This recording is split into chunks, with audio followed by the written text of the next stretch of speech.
조선생님, 그 빨간 책 서울대 권장도서 주역 강의 372페이지에 형사가 찾아와서 주역의 육효점을 쳐달라고 하면서 범인이 어디로 가면 잡을 수 있는지 가르쳐달라고 초등생님이 찾아보신 이야기가 궁금합니다.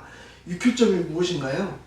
이제 우리가 육효 하는 것이 있고 복서라는 이야기도 있습니다. 복서. 주역이라는 것도 있거든요. 그럼 주역, 복서, 육효 이게 어떻게 다르냐? 똑같은 것이면서도 다릅니다. 주역이 사실은 아주 두리뭉술합니다. 콕 집어서 이야기를 하지 않습니다. 그러니까 주역이라는 64장르가 어떠냐면 전부 다 인간이 살아가는 지혜를 가르쳐준 장르거든요. 이걸 가지고 깨달으면 한마디로 뭐 도둑놈도 잡을 수 있고 뭐 이런 겁니다. 근데 형사가 찾아와서 육효를 치라. 이게 무슨 말이냐면요.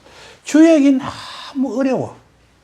근데 옛날 왕년 선생이라는 분이 있었습니다. 그걸 기곡자라고 하는데 그 기곡자란 뭐냐면 기곡이라는 꼴짝이에 사는 아주 현인을 말합니다. 왕년이라는 분이 기곡에 살았어요. 근데 그 제자가 소진장인가 그랬습니다. 유명한 재상들이 그 제자였어요. 그때는 춘추전국 시대고 중국이 노다 전쟁하는 때가 됐어. 그 제자들이 나가서 왕을 도와서 공을 세우기도 하고 아주 훌륭한 승상이 되기도 하고 최고 1인지야 만인지상이 되기도 하고 이랬거든요. 그러면 기곡자가 쓴 육효가 과연 무엇이냐면 원래 주역은 본문만 있었습니다. 그러다가 이제 점사라는 것을 넣었어요, 뒤에.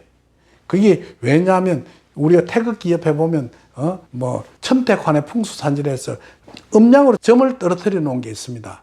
그게 한 효가 3개입니다. 그 상캐와 하캐가 6개거든요.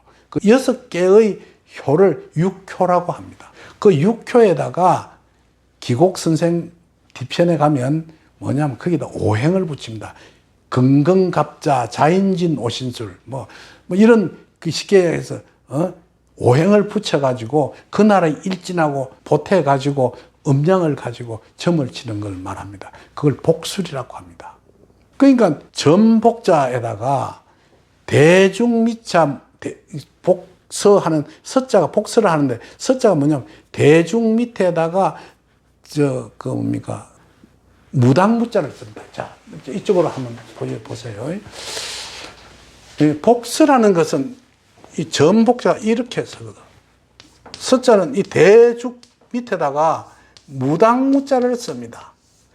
대나무를 가지고 무당이 막 흔드는 것, 이걸 복술이라 한단 말이에요. 이걸 복수라 한다. 그게 이제 복수라는 게 그런 것이거든요. 그래서 쉽게 옛날에는 그걸 아주 전시하게 가지고 앞 못 보는 봉사들이 그걸 배워가지고 쉽게 이야기해서 점을 치러 옛날에 그 점대롱을 흔들고 다니면서 점치라고 하고 다녔거든. 그래서 그게 이제 아주 소문이 나게 된 게 준양이가 옥에 갇혀 있으면 내일이면 죽을 날인데 월매가 찾아와 자기 어머니가 찾아왔어. 근데 막 점쟁이 그 봉사가 옆을 다니면 점치라고 이렇게 대죽을 흔들며 다니니까 준양이가 그 봉사점을 점쟁이를 좀 불러달라 한다고. 그러면 그 불러달라 해서 그럼 내 점을 좀 쳐주시기 하니까 봉사가 이 점을 흔들더만 무섭다 이런 진짜 암행의사가 오는 걸 예견하는 식의 쇼를 한단 말이에요. 그게 복서입니다. 그 이제 내 책에 그런 구분이 있는 건 뭐냐면요. 옛날에 내가 철학관을 할 때였어요. 그때 우리 동네 큰 살인 사건이 하나 일어났어. 그걸 막 형사들이 막 특명을 가지고 잡아라 해서 잡으러 다니고 잡을 수가 있어야지. 그래 형사 한 놈이 내한테 찾아왔어. 서선생 그때는 젊었을 때지.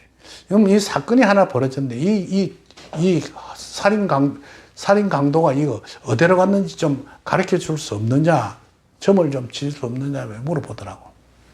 그래서 그때 내가 육교점을 쳤어. 흔들었어. 이제 그 흔들 때 요령이 이제 뭐냐면 천하 언제 시리며 지하 언제 시리까 뭐 올해 뭐 이제 병인년 몇월 며칠 몇 시에 앞에 있는 누구가 찾아와서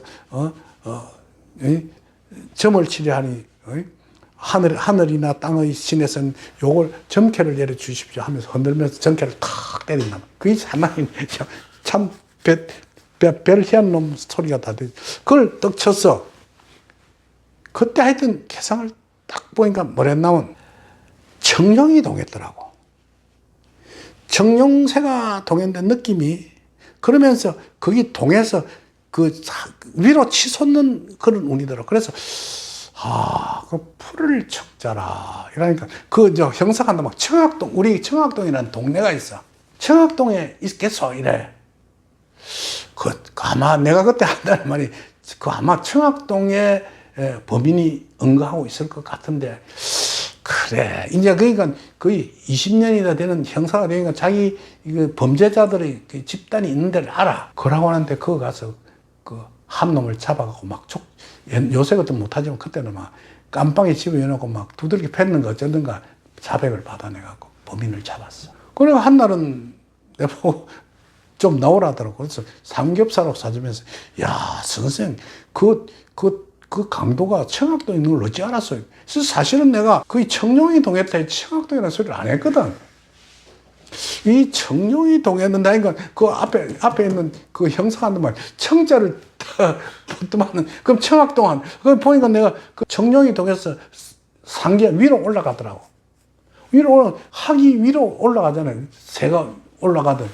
그러면서 웃은 적이 있었습니다. 그게 바로 복수입니다. 그거 너무 그리 중요하게 여기지 마십시오.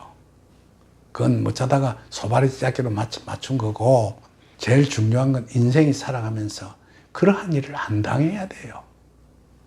그렇게 안 하도록 지혜롭게 가르쳐 준 것이 바로 주역입니다.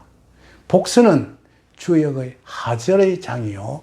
주역의 개사전에다가 오행을 붙여서 자인진 오신술 그렇게 오행을 붙여가지고 나도 그 옛날에 복수 강사도 했어. 근데 그건 다 지난 이야기고 그건 역경은 그렇게 하는 것이 아니고 그 구절을 읽으면서 인문학적인 사고관념을 가지고 세상을 살도록 가르쳐 준 것이 주역이라고 합니다.